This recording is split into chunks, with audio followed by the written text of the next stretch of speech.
महाराष्ट्र हुकूमत ने जो एसआईटी बनाई उसकी कार्रवाई जारी है और अब तक 6 आरोपी इसमें एफआईआर हो चुकी है, अरेस्ट हो चुके हैं और ऐसा समझ में आ रहा है कि एसआईटी की कार्रवाई बड़ी तेज़ी से जारी है।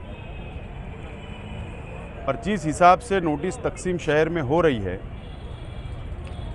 कैंप पुलिस स्टेशन एसआईटी के नाम से बुलाया जा रहा है इंक्वायरी करने के लिए, पेपर की इंक्वायरी करने के लिए, और छावनी पुलिस स्टेशन के अंदर भी बुलवाया जा रहा है इंक्वायरी के लिए, और कॉरपोरेशन ऑफिस के अंदर भी बुलवाया जा रहा है।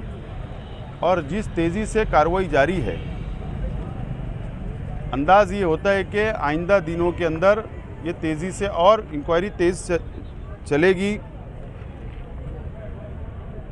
बहरहाल कल कुछ तंजीमों ने, हिंदुत्ववादी तंजीमों ने एसआईटी के मेंबर सेक्रेटरी अनिकेत भारती साहब को एक लेटर दिया, मेमोरेंडम दिया और एटीएस को इस इंक्वायरी में शामिल किया जाए, इस तरीके की जो डिमांड की। अब जाहिर सी बात है, हुकूमत उनकी है, उन्हीं की पार्टियों की हुकूमत है महाराष्ट्र में।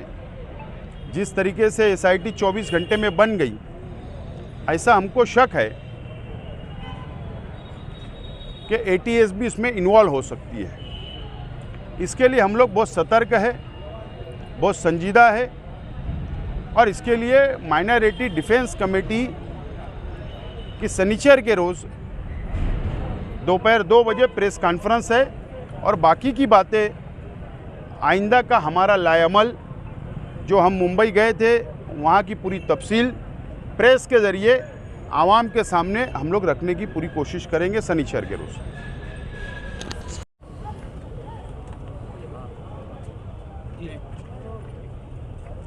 मामला जिस हिसाब से नोटिस बढ़ रही है, मामला संगीन हो गया है और मैं जिन लोगों को भी नोटिस दी जा रही है उन लोगों से हम लोग पहले भी बोले हैं कि राष्ट्रवादी भवन पर सुबह 11 बजे से 6 बजे तक कानूनी रहनुमाई की जा रही है। 6 बजे से 11 बजे तक Samajwadi party office Agra road पर रहनुमाई की जा रही है। मैं उन तमाम ही लोगों से कहूँगा कि आपको जब नोटिस मिले तो आप एक मर्तबा ये ऑफिस पे आइए। उसकी वजह यह है कि हमारे शहर में जो मैं देख रहा हूँ कि लोग पढ़े लिखे नहीं हैं और उन्हें कानूनी समझ नहीं है।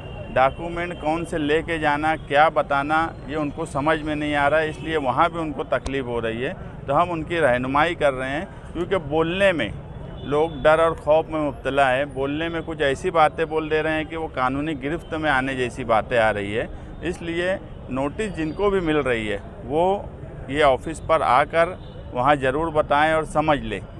मामला ऐसा है कि मुसलसल छावनी पुलिस स्टेशन में जो एफआईआर हुई है उसमें मुजरिम कंटिन्यू बनाया जा रहा है। अभी भी हमारी मालूमात है कि आज शब बारात होने के बावजूद अभी भी कई लोगों को छावनी पुलिस स्टेशन में सुबह से रोक के रखा गया है।